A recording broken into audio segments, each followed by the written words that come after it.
how much do we actually know about Gypsy? She was on television, she wrote books, she was in front of us all the time. How much do we really know about her? We know very little.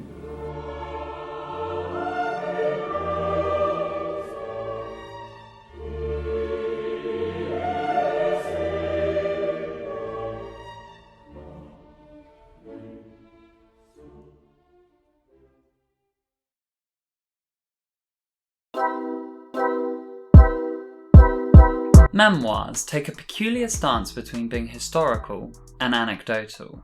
How much can we really derive a truth from them? But then how do we also refuse the insights that we could gain from them?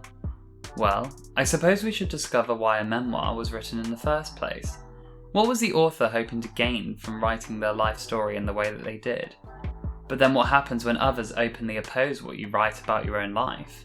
What if others reject this version of your truth? And what happens when what we write becomes a universally accepted truth, immortalised in a popular and much celebrated piece of entertainment? In this case, we're going to be looking at the story of June Havoc, Gypsy Rose Lee, and their mother Rose Thompson Hovick, and the representations in the memoirs that were written by the two sisters, namely the 1957 Gypsy, a memoir, and the 1959 Early Havoc, and how Gypsy's memoir was adapted for the stage by Arthur Lawrence, Jules Stein, and Stephen Sondheim in 1959. And then there's also what's been said in argument of those portrayals. Shocking. Now, I'm just warning you that the story in a lot of ways is messy, from a historic point of view, from an opinion point of view, and like the show Dreamgirls, the musical adaptation only ever heightened the drama. So, whereas the musical version of Gypsy focuses on the unscrupulous stage mother Rose living vicariously through her daughter's successes, the spoilt star of the act baby June running away after tiring of her mother in the act, and then Gypsy's own rise from innocent to stripper faster than Miley Cyrus achieved in 2013.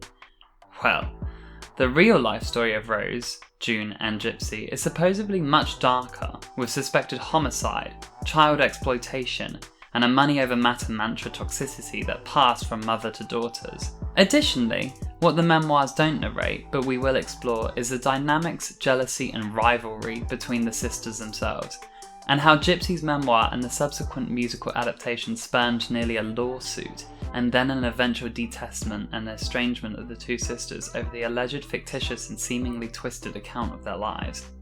In this game, everyone's an unreliable narrator.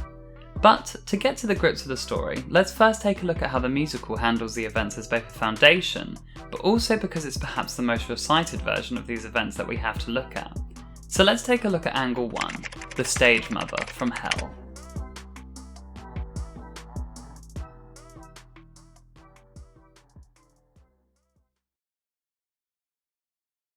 The musical tells us the story of Rose, a fierce, charismatic and domineering mother who could make Abby Lee Miller seem nice. Why are you laughing at me? Because I think you're ridiculous! Go, get out of here.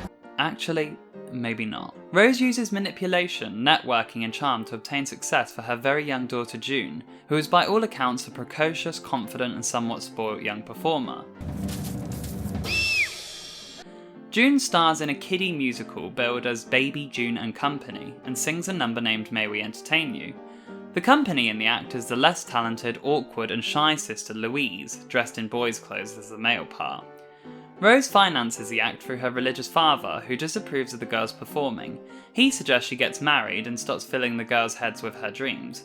However, Rose ignores him, takes what she can, and whilst trying to book her act, she meets and romances a friendly and generous man named Herbie, a former stage agent who went bust, giving his acts his own commission. Rose convinces him to manage her children with her on a sort of provision that she'll marry him. He agrees to do so, and the performing cast grows older, still continuing to do the same act. Louise celebrates her birthday, as she is given gifts which equate to a new farm act that Rose saw in a dream. Herbie arrives with Mr. Goldstone and informs them that the act is booked for the Orpheum Circuit. Everyone gets excited, as Louise is left alone. She wonders how old she truly is. A whole Orpheum Circuit in time passes and the troupe are now in New York and have secured an audition for the Palace Theatre. Herbie proposes to Rose as per their earlier deal, but she rejects him. He threatens to leave her, but she convinces him to stay. The act has transformed since into Dainty June and her farm boys, with Louise acting as the cow. T.T. Grantziger only allows the act in a variety show away from the palace for 1 week. However, he offers June a chance to go to a performing arts school, tuition free, as he sees a lot of potential in June to become an actress. Rose is angry at the suggestion and refuses to break up the act. June and Louise wish that their mother would just marry Herbie. And I'll gladly give you away. Continuing with the farm boy act in Buffalo, Louise speaks alone with one of the dancers named Tulsa, who dreams of having his own duo act with a girl partner. He shows her some of the act, to which Louise joins in, believing that she could be the girl that Tulsa speaks of. However, not long after, the boys all quit the act, citing that they're too old now. Louise hands Rose a note. June has run away. She writes that she was sick of her mother and the endless touring. Louise and Herbie express excitement at the idea of packing in show business, but Rose refuses to allow it to happen. She optimistically vows to make Louise a star, just as she had done with June, as the curtains close. The curtains reopen as Rose attempts to build a brand new act around Louise with an all-female chorus named Madame Rose's Tolladorables. That's when you come on, Louise, that's when you...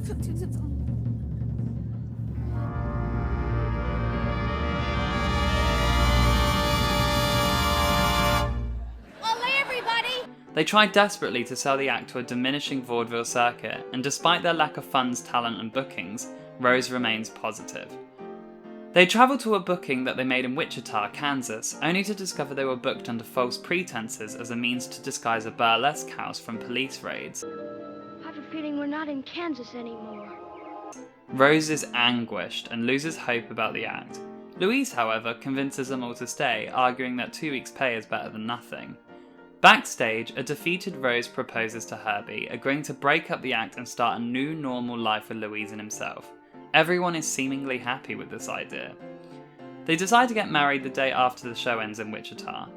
However, during the 2 weeks, Louise meets some of the billed strippers who inform her on how to make a successful or special tease, aka get a gimmick.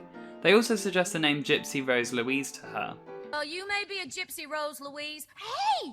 Now that ain't a bad name if you ever take up stripping. She won't. That is not correct. The final day comes, and just as they are packing up to leave, they are informed that the star stripper for the evening was arrested for solicitation, leaving the star slot open. No euphemism intended. Rose, not missing an opportunity, suggests that Louise takes the slot and sings "May We Entertain You" for the number. Louise doesn't want to do it, but Rose convinces her to. This move prompts Herbie to leave Rose, and he walks out with their business and romantic engagement for good. Although nervous and reluctant, Louise goes on to do the strip number under her mother's instruction. After an awkward introduction, Rose prompts Louise to say something, to which she begins to speak to the audience, finding her gimmick. Louise's confidence grows as her burlesque career continues, as Rose has finally found her new star in Louise's quick wit, eloquence, and of course the removal of her clothes. As the strip number ends, we see Louise going from an awkward innocent on the stage to a fully confident, mature and sophisticated striptease artist. She renames herself as Gypsy Rose Lee and is noted to be the highest paid stripper in the world, headlining at Minsky's. Despite her success, Rose is still micromanaging the now star, Gypsy, to which leads to an explosive argument between them both. I'm enjoying it. I'm having the time of my life, because for the first time, it is my life, and I love it. I love every second of it, and I'll be damned if you're gonna take it away from me! On which Rose asks her, "What did I do it for?" And Gypsy retorts with, "I thought you did it for me, Mama." Rose angrily storms out of the room, where she reflects on both of her daughters and Herbie, in her eyes, abandoning her after she gave them the tools to succeed. Rose admits that she'd been living vicariously for her children, stating that she could have been bigger and better than any of them. It's also noted that Rose seemingly has an emotional breakdown at this point, as the music becomes disjointed, frayed, and increasingly dramatic. After the end of the number, Gypsy finds her mother in a street, and they reconcile. You know, I had a dream last night. It was a big poster of a mother and daughter.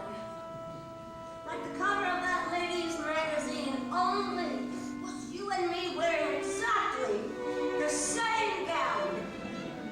There was an ad for Minsky, and the headline said, "Madame Rose."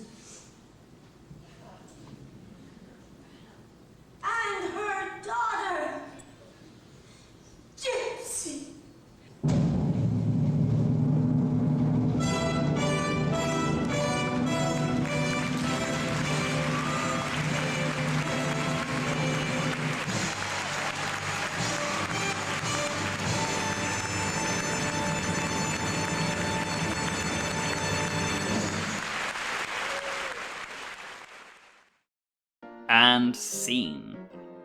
So, now we have a synopsis of the musical's version out the way, let's get into the real drama.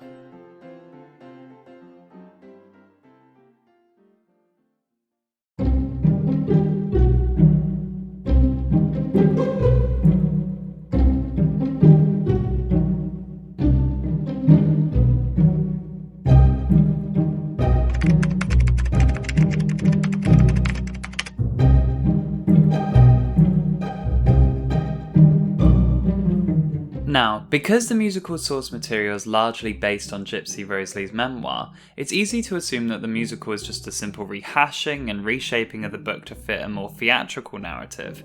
Well, in many ways it is, and in many ways it isn't. After reading the memoir, I can definitely see scenes and dialogue that have been directly lifted from the book. In fact, everything in the musical exists in some form or guise within the memoir. Perhaps it's rearranged, or certain events happen to different characters. For example, the lamb that Louise is given in the musical as a birthday present was actually a birthday present for Rose, and all of Herbie's role is essentially an amalgamation of Rose's father and a boyfriend agent of Rose named Gordon. And whilst there was a cow act, 2 of the chorus boys were actually in the cow, as opposed to Louise. Details like these are constantly reshaped in the musical, and it would be an exhaustive list to go through each and every one of them, because the memoir is rather large, and a lot of the musical's content is kind of summarised or rounded up to give a more brief, less detailed, and more theatrical version of events than the memoir gives us. However, arguably the largest folly that the musical makes is the focus on the mother, which is incoherent with the narrative of the memoir itself, which whilst yes, Rose does feature heavily in the memoir, but the story in the book is told through the eyes of Louise, and her transformation. Rose is kind of there as this supporting, comedic anti-hero, and June as the spoilt, starry-eyed sister whose tearaway makes room for Louise's success. So, why the shift onto Rose instead of Louise? Well, it's because Arthur Lawrence had no desire to adapt Gypsy's memoir at first. He considered it to be essentially smut, with him allegedly stating that he was too grand for any of that trash. Here she is, boys. They go, here she is, boys. No. Samantha Ellis, a British playwright and theatre columnist, writes that it was a girl at a cocktail party which Lawrence attended who discussed Gypsy Rose Lee's mother as her first love. This supposed bisexuality piqued his interest in Rose Thompson Hovick as a buzzline to the musical, as opposed to focusing on Gypsy herself. The girl at the party sealed the deal by saying once Rose had a big fight with a hotel manager, so she pushed him out the window and killed him. How can you resist doing a musical based on a woman like that?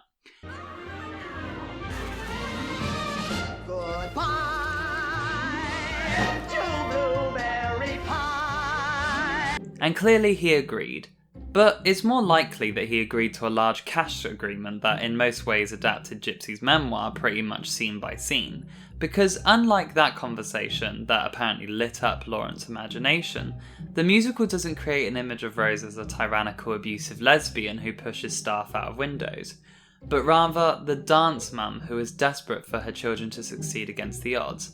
Which is true to the memoir, but what the musical omits is perhaps the more negative attributes that Rose had, such as her physically and verbally assaulting Gordon to the point that he leaves.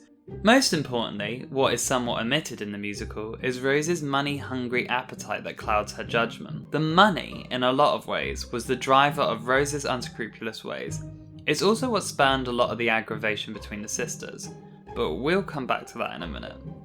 So, one angle we can take is that the memoir, and the subsequent musical, is that it's a huge exaggeration of events and particular characters, potentially to make this smash memoir an intellectual property that paints Gypsy as a vulnerable, abused child, who then goes on to become a star in a fairy tale burlesque fashion, and that Rose and June are merely heightened archetypes to fit this Cinderella narrative as the evil mother and spoiled sister.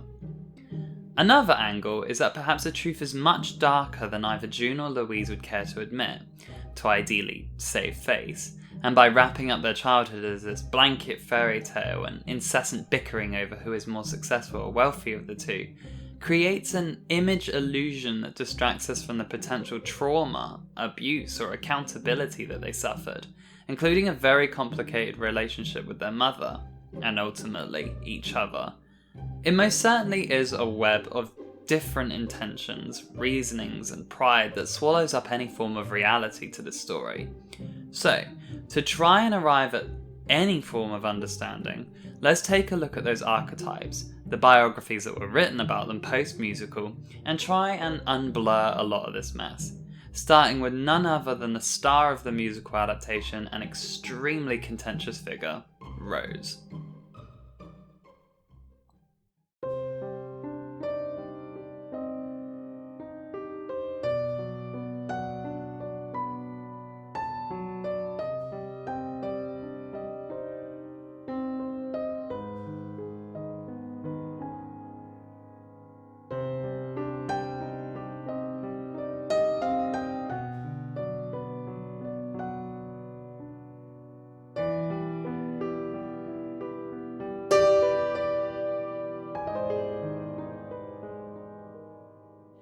A brief disclaimer. Rose herself died before the memoir and the musical were penned, so her stance on either of those representations is buried alongside with her. The more definitive biographies about Rose, written by Carolyn Quinn and Karen Abbott, are based on the evidence they collected from official reports, interviews with an older June Havoc, tabloid clippings, and anecdotes from Gypsy's son Eric, or the grandchildren of supposed witnesses of these events. Additionally, with the author's own ideals thrown into the mix too. Toad goes under cold stones, days and nights at 31. Sweltered venom. Whilst I'd be hesitant to say it's factual, because honestly, who knows? Their biographies are probably as close as we're going to get for now. I've linked them below because they're super detailed about the events prior and post the life of Rose, and you can tell a lot of work went into them. But, like I said before, and I'll say again, take it all with a big pinch of salt.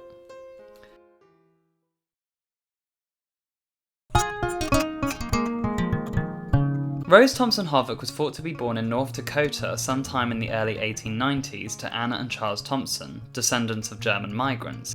Early Rose was described as wanting to be a performer, but unfortunately the sensibilities in her family, and of what was expected of young women at the time, didn't allow her to pursue it. This is likely to be the hook that Lawrence wanted to take with the whole vicarious angle that he took in the musical. So, when the opportunity came, she decided to channel it into her children. She married her first husband, John, nicknamed Jack Hovick, when she was a teenager, and gave birth to Rose Louise in January 1911 in Seattle, Washington, and Ellen June in November 1912 in Vancouver, Canada. It should be noted that it was well claimed that Rose used to alter or change the birth certificate documents to allow her children to perform that had age-restricted measures placed on the venues, or make them younger to get free train fares. How old are you? 9? 9 what? These are some of the accepted dates, but they could be wrong. Even June and Louise were confused about their year of birth even up until they died. Also, there's a story that Louise was named June at first, and then renamed Louise when June came along.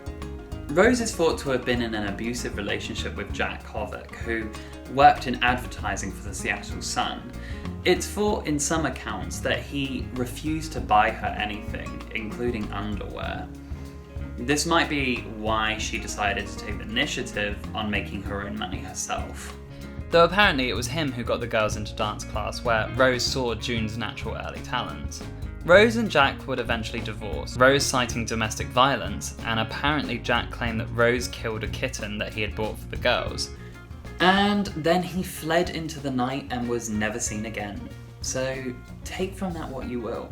Either way, Jack was out of the picture, and Rose decided to spend her time full-time managing June's dance ability, apparently going against the advice of the dance instructor, Professor Douglas, and forcing June onto her toes from the age of 2. This begins the whole dance mum track that the musical and the memoir depict. Rose did try Hollywood first and had a few small successes, but it was the variety that vaudeville offered that June's talents could be more dramatically showcased and emphasised. Also, it's where a lot of money was to be made for outer circle performers. Rose's father, whilst disapproving of the girls performing on stage, supposedly helped her in many ways to get there. through his connections, financially as a startup, and he also got them their first gig performing at the society clubs where he would play the piano. The grandfather didn't aid them on the tours, however, that was left for Rose. And this is kind of where the kind of money ruthlessness, full control over the girls takes place. Without her father there, Gypsy described how her mother booked the very young June and herself into an Elks Club, which is a fraternal social club. When the head elk realised they were kids, he said, "This is a stag party, not a place for kids," of which Rose replied, "I don't care what it is, I have a contract, you either play us or pay us." The head elk was adamant that the kids shouldn't perform, to which apparently then Rose barged onto the stage, made a speech about what had happened, had a hat passed around for collections, and then proceeded to leave with the kids with more money than they would have earned had the girls performed. Have you no loyalty to the Elks? I'm not an elk! Well, the editor of the Gazette is. And I happen to know because at the last meeting, he showed my father a letter he got complaining that some contest was fixed. Allegedly leaving with the remark, he'll think twice before he tries to cheat another helpless woman. Whilst this does show Rose's cunning, it also demonstrates that she wasn't too adverse to the idea of where or what she'd get her kids to do in order to make profit from it.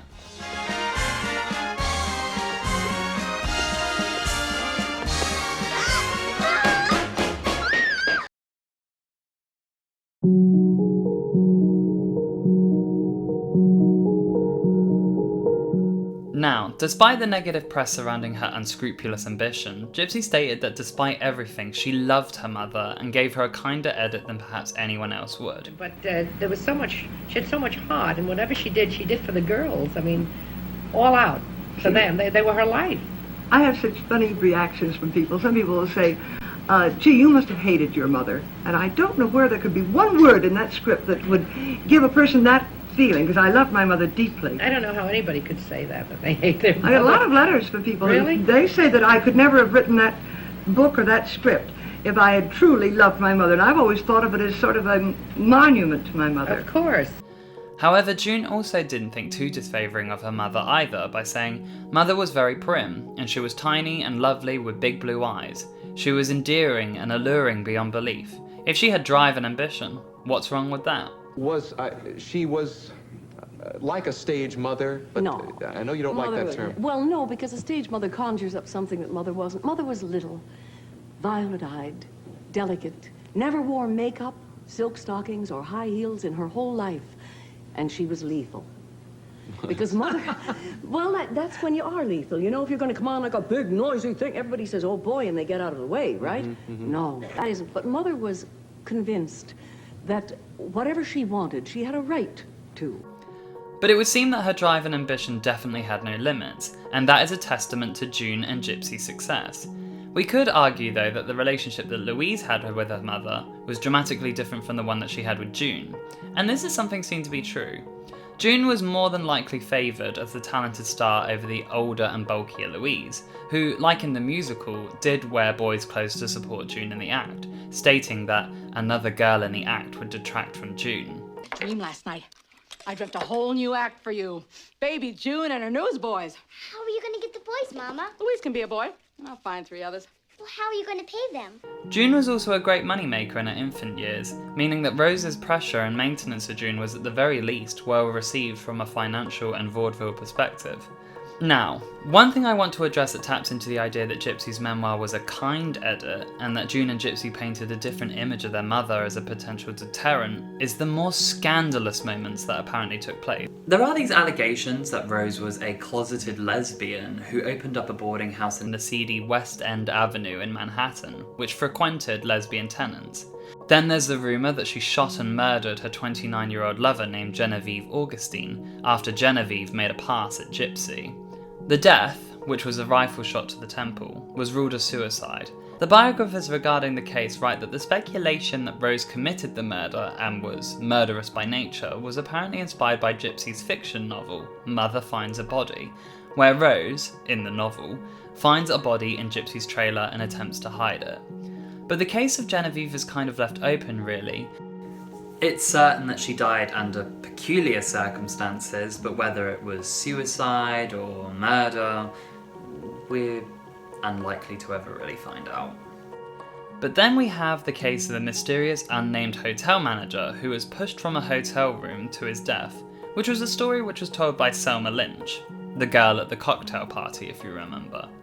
This story has no evidentiary support to base it on. And then we have the 1928 attack on Welson Hyde, aka Bobby/Buddy Reed, aka Tulsa from the musical. When June was discovered to have run away in late December, Rose apparently chased, calling the police into Baker and having Bobby stopped. He produced a legal marriage license for June. Now, apparently when Rose arrived, she had a concealed gun, which she attempted to fire at Bobby, but the safety was on, so the gun didn't fire. Seeing that her plan had failed, she physically attacked him instead, and the police had to pry her off of him. This account has been contested to be a fabrication of Bobby's, and also was an added padding to the fabrication by June, who apparently wasn't even there. Either way, the police allowed June and Bobby to leave together, and Rose had to accept the idea that June had gone for good. Rose died in 1954 of colorectal cancer, and seemingly Gypsy didn't waste a moment in penning her account, as it was fully published by 1957. It's thought that Rose demanded gifts and finance from both June and Gypsy for the majority of her later life. And if we consider the monetary angle as a driver of Rose, it's very likely that she believed that her daughters owed her a boon. Now, we could argue that differences with Rose were drawn up as a way of a more friendly preservation from her daughters, that they didn't want to write about their then late mother in such a negative fashion. This could potentially explain the way in which the memoirs are written, but also there were many changes implemented in the musical iteration because of Arthur Lawrence. Despite his initial interest, it's clear that Gypsy, and likely June, had influence in regards to how Rose was portrayed on the stage. Then also, you have to take into consideration that, like Jennifer Holliday having influence upon how Effie White/Florence Ballard was portrayed in Dreamgirls, Ethel Merman had her star quality leverage to utilise against the character of Rose, and it's likely that she wouldn't want to be performed as a completely heartless child abuser.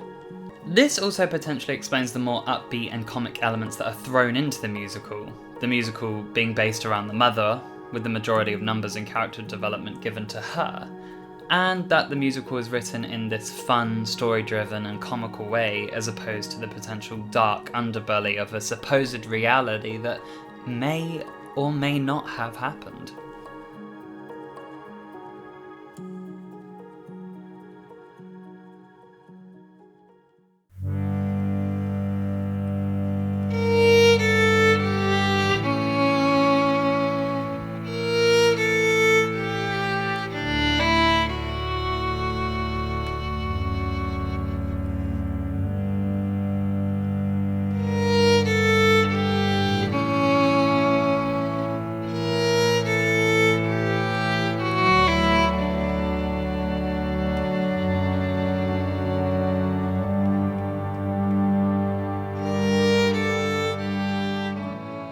June's performing talents were undoubtedly refined and remarkable from a very young age.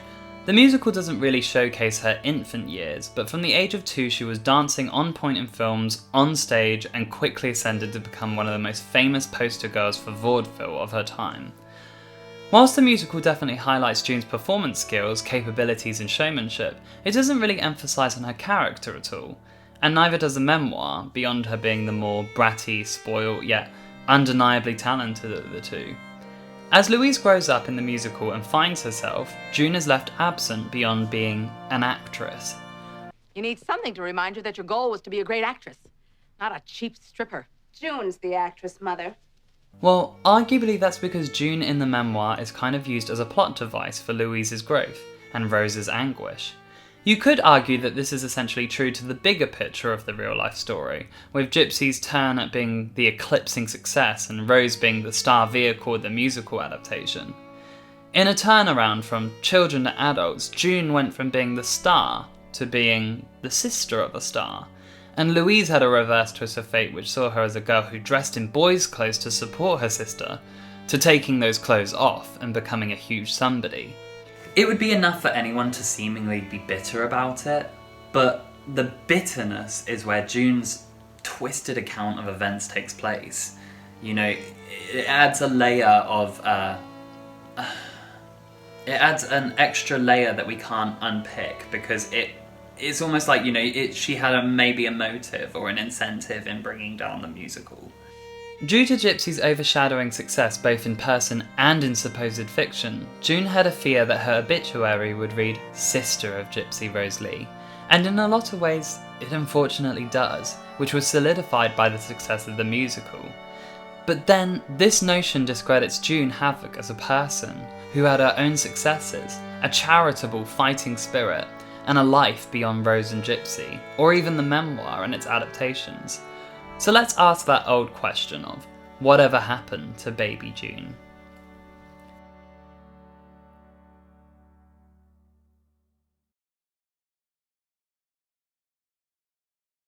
Hello, everybody. My name is Defamation. What's yours? June was born in potentially November 1912 as the second daughter to Rose Thompson and Jack Hovick.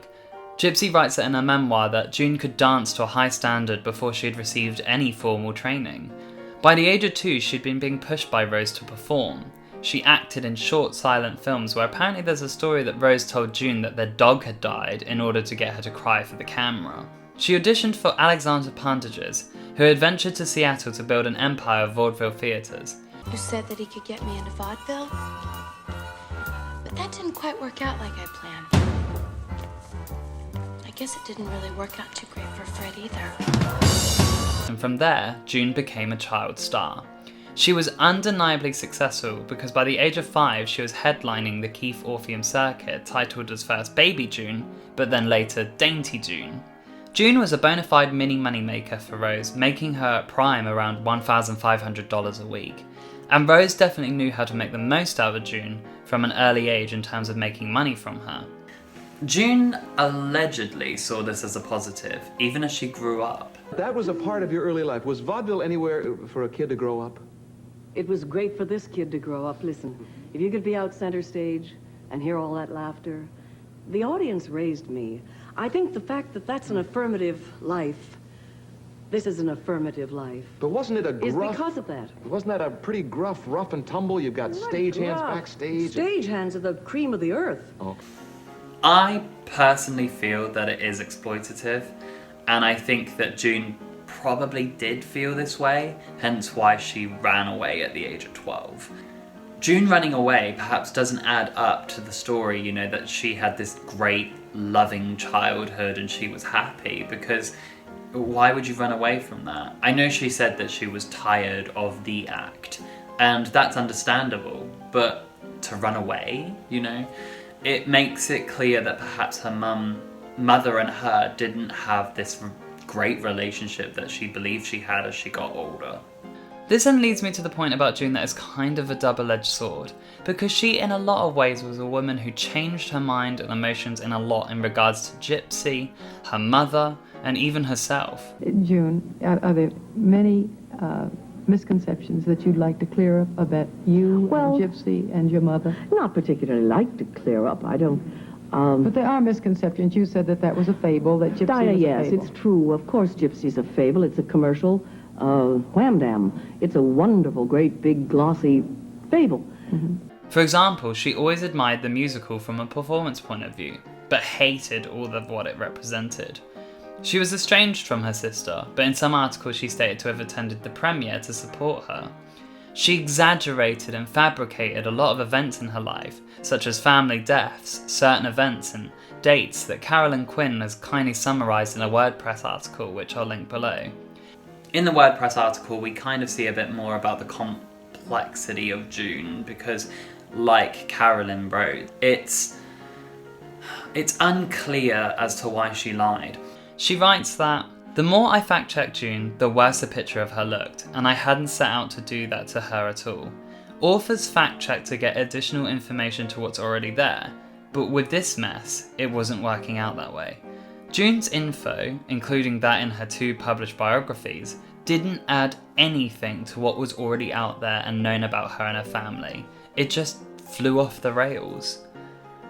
Though there is also evidence to suggest that she had a ghostwriter complete the books for her.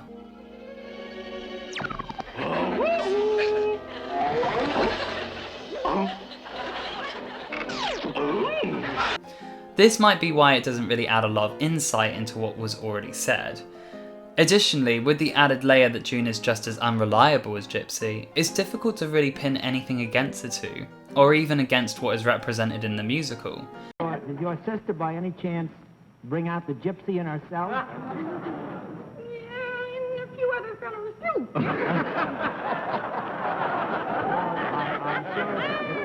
This is also true for certain accounts such as the attack on Bobby Reed and the great escape she made with him to escape her domineering mother. Potentially this wasn't as dramatic as was made out by varying accounts. June ultimately is an unreliable source in regards to her early life, because the intentions aren't clear as to why she had exaggerated these events. Was it insecurity? Was it for attention? Was it to make herself seem less like the portrayal gave in the musical? We will never truly know. You haven't answered my question. But with all the skepticism that I can place on her, I feel that for June, I want to reach out some understanding. I think she deserves that. She seemed very well liked as she grew older. She was charitable, giving, and had a fantastic stage and film career. I've got a heart as cold as yesterday's pork and beans. She even played alongside Gene Kelly in Rodgers and Hart's musical Pal Joey. Apparently after she ran away, she ended up having some really hard times. Due to the depression, she actually suffered quite a lot because, you know, vaudeville was dead. She didn't want to enter, you know, perhaps the burlesque track that her sister was entering. Something wrong with stripping? No. And dance jobs just weren't available. So she ended up doing a thing called marathon dancing, and she ended up saying that she just waltzed for days and days and days on end. She wrote a play with her experiences on this. She ended up directing it, and she got a Tony nominee. She was the first, I believe, you might want to double check this, but I believe she was the first female director to receive a Tony nominee. You know, so that's an amazing accomplishment. Additionally, there's a theatre named after her, like a whole theatre. Whilst June gave different people mixed reactions on her life, the memoir and the musical at different stages of her life, it's understandable that she may have felt a little bit irked by her portrayal in the musical, for being omitted, irrelevant, and a mostly fabricated version of herself. She was frequently cited to say that she is nothing in it and hardly appears. Very dull part. However, there is also considerable evidence that a lot of June's character was changed due to a potential lawsuit from her real-life counterpart. In his autobiography, Original Story, Arthur Lawrence stated that June refused to sign a release for any claim regarding the content of the musical Gypsy. She demanded that the script state a different age for when she left vaudeville, making her around 12, 13, which, by her accounts, is accurate to the true story. I was married in North Platte, Nebraska, where you could be 12 years old without parents' consent. June. And I marched up there and I told the man in the green visor, he wasn't looking, and I was 12 and a half, and I said, I'm 23. And he didn't even look up, he just wrote it down, and here's your paper, and that's it.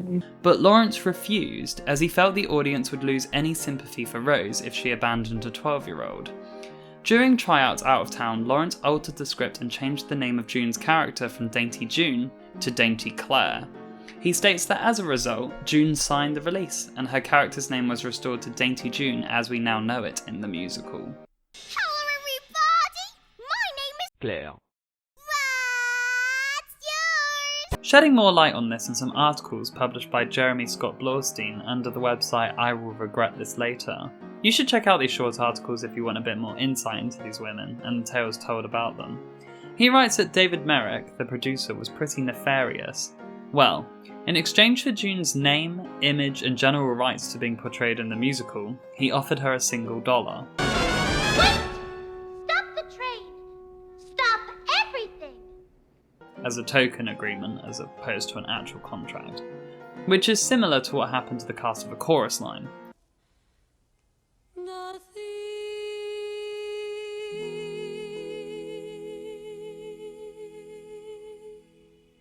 Blaustein concludes that June signed the contract for her sister more so than herself, as June herself said, "I loved my sister, but I loathed her life." Though there is a suggestion that June was paid rather well by Gypsy for the rights to portray her in the musical. The case of June Havoc is truly a unique tale. On the one hand, you have someone who was seemingly the most hurt in the whole escapade of Gypsy's adaptation. She is by all accounts a somewhat tragic figure to the affair who, despite her successes, accolades and long life, was forever reminded that she was Gypsy Rose Lee's sister. Blaustein showed in this article that a newspaper named the Baltimore Sun on the 26th of October 1941 wrote, "Once in Chicago she cried for half an hour because a theatre marquee billed her as Gypsy Rose's sister without even mentioning her name. The manager later changed the lights when he discovered June had an appeal distinctly of her own." So, when I consider that maybe she became someone who potentially had a twist on her own events or was aggressive against her sister in certain situations, maybe laying out this information gives us a bit of understanding as to perhaps why she did that through all the hurt and liberties that her sister took against her. June may not have been as famous as Gypsy, but one thing is clear: June Havoc was certainly more than just being a sister to someone.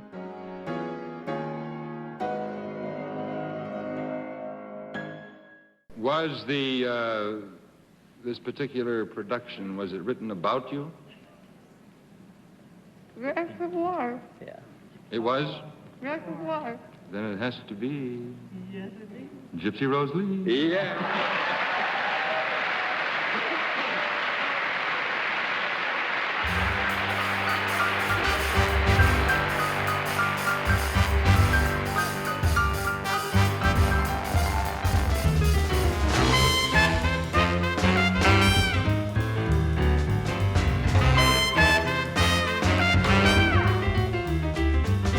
Now, let's head into the eye of the storm. Miss Gypsy Rose Lee in the memoir that wreaked havoc and painted us an image of the stage mother from hell, the story of Gypsy Rose Lee is incredible to say the least. Against the odds, she was able to find success without the head start or confidence that June had, and with the seemingly neglect of her own mother. Gypsy often described herself as untalented, clumsy, yet having an acumen and wit that neither her sister nor mother had. She writes that whilst June danced, she became educated through reading and writing. "I was 14 and thought of myself as a bit above the children in the neighbourhood. None of them collected stamps the way that I did. And they had never heard of the books that I read. My vocabulary was better than theirs too. They didn't like me any better than I liked them.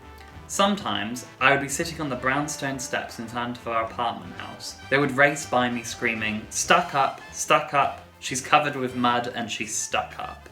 And that performance opportunities rarely came knocking for her. But when it did, it was usually negative. Such as her alleging to have acted in some scenes with an unsympathetic Fanny Bryce, to singing the same song, 'I Am a Hard-Boiled Rose' in June's act. No, the word came out of me in a gasp. I put my hand to my mouth quickly before I said anything more, before I started to cry. 'I'm sorry,' Fanny Bryce said. 'I never did like the number. I don't know why I decided to do it in the first place.' She pretended to be busy unbuttoning her sweater, but I knew she was doing it because she didn't want to look at me." But it wasn't until June left that Louise was able to really find herself and build on her own set of talents. And the memoir, like the musical, paints this journey in a similar way. Like the musical shows, Gypsy Rose Lee was undeniably a stripper, but the way in which she did it was in actuality a type of performance art, or at least what she would want you to believe. An enthusiast is one who sheds its skin. In vulgar parlance, a stripper. But fellas, at these prices, I'm an enthusiast. The musical definitely melds together and toys with the idea of this. The strip number definitely highlights this as she goes from witty line to wittier line, from an old floor-length dress to a more sequined cocktail dress. This could be based on certain anecdotes where they state that Gypsy in her early career gave away a lot more on the stage than even she admits to, and that the refined humour came a bit later on. Anyway, what we do know about Gypsy Rose Lee is that she was a highly successful performance artist who to some extent became one of the first famous for being famous celebrities. But I personally feel that's a little unfair to say. Gypsy was definitely enigmatic and attention-catching as a performer, entertaining as a writer, and she knew how to network, make friends, and retained her fame and fortune until her death from lung cancer at the age of 59. She had her own TV show. Look who's on television now. She wrote fiction novels, and even politically spoke for labourers in New York at one point. There was nothing this woman wouldn't try. Why do I shout and rave about her? Don't you know who I am?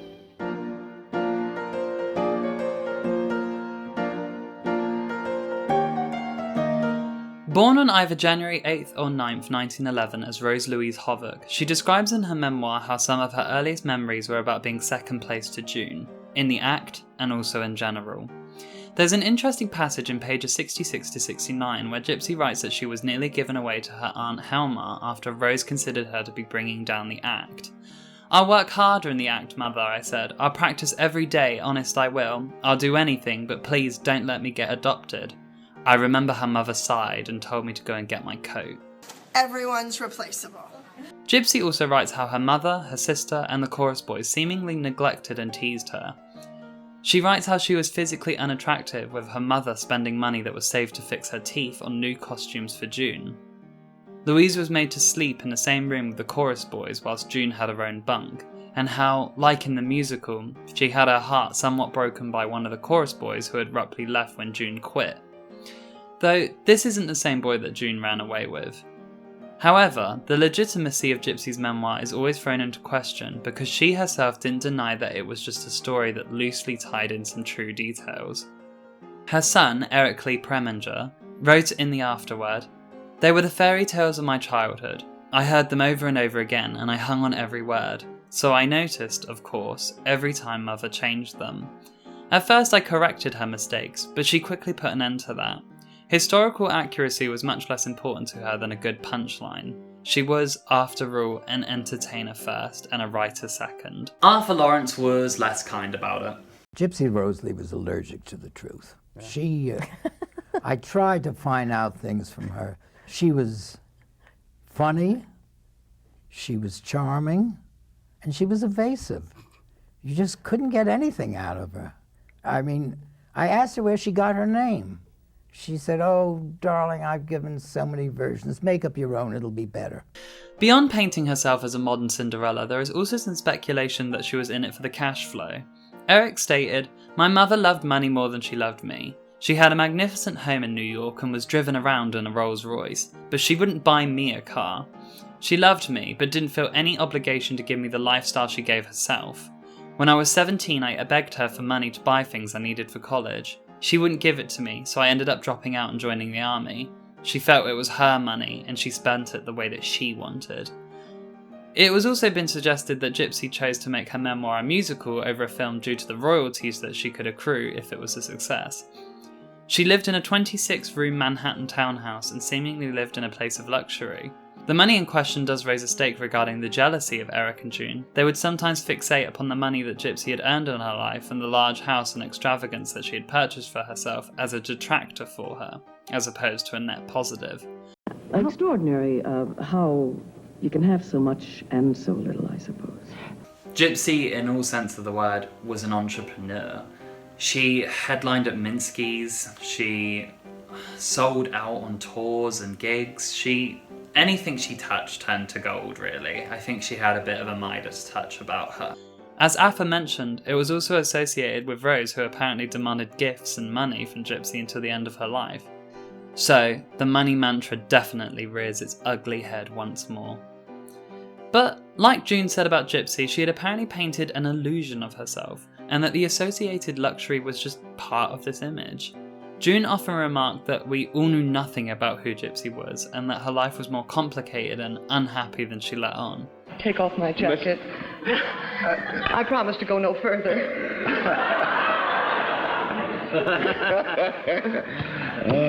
Meredith? Eric also recalled that she used to cry at the thought of stripping later in her life at the same time when she began penning her books, aka this potential fantasy version of herself. Gypsy Rose Lee died at the age of 59 in 1970, and whilst apparently herself and June had reconciled by the time of her death, June maintained a kind of Marmite response in reaction to both her sister and her sister's legacy. Eric had a similar stake on his mother's life, with one moment criticising her choice to strip, and the next criticising for not benefiting from her finances either. Gypsy's decisions in a lot of ways is complicated because the fantasy that she created for herself immortalised her in a way that perhaps isn't indicative to a truth, and ended up causing a rift between herself and her family due to its overbearing success. Despite all of this, Gypsy Rose Lee was a talented enigma who managed to turn a fated ill fortune into stardom. Her story, for whatever contention she may bring along with it, is remarkable against the odds.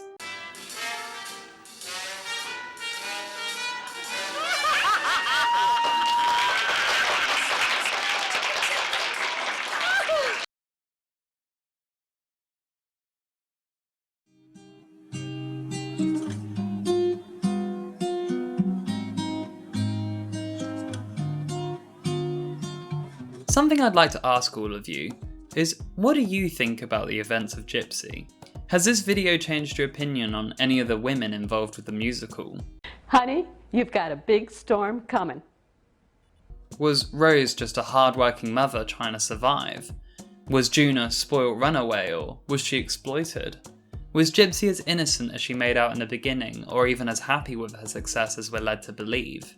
We may never fully get the answers to these questions, so largely it is all speculation. Other musicals that form their basis on a type of show business truth usually try to create a type of happy ending. For example, Effie returns to Sing with the Dreams, Peter Allen dances his way into heaven, Mac changes the ending for Mabel entirely where she comes back and is with him. Yet, Gypsy never attempted this in the musical. The ending of Gypsy is perhaps the closest form of truth we have to their real-life counterparts, where the family is left feeling tense, broken, or absent. The mantra of their "together wherever we go" is a disillusion against the pitfalls and perils of obtaining the fame and fortune that they had sought. But what we do know is that the musical, for all of its glitz, glamour, and theatrical stunts, the true underbelly of the story of the Hovicks is buried well and truly beneath it. Maybe for the best, or maybe not. In most cases of musicals and memoirs that attempt to tell a true story, we should always take it with a pinch of salt and a healthy dose of skepticism. Sometimes the theatre heightens what isn't there, and sometimes it hides other realities or truths that have been attempted to remain hidden.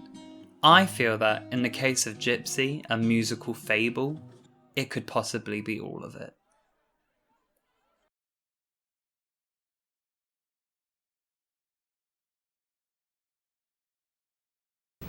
Across the street from Minsky's, the New Amsterdam Theater. I took an elevator up to the roof, and there on the very top floor, they were rehearsing a play based on my life story.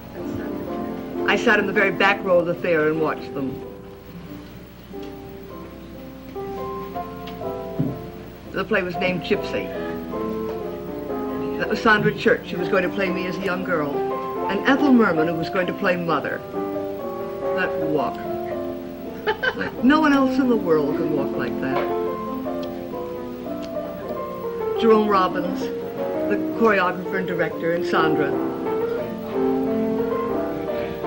I thought maybe if I got up on the stage on my side of the footlights, things would seem, more real. But they didn't really. Somehow I felt like a ghost at a banquet.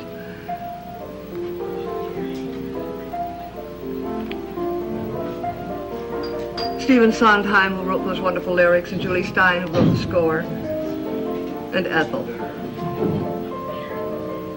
It was during these rehearsals that I realized that Ethel was really more like Mother than I thought she was. She has Mother's energy, her resourcefulness, most of all her wonderful sense of humor. I had my picture taken. Wasn't much else for me to do.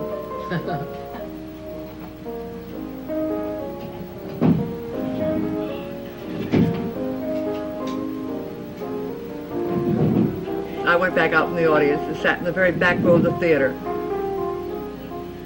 It was just as well because I never could watch any of this without crying. The two little girls who played my sister and me as children. The little girl who played June had to have her hair bleached for the role. So did my sister.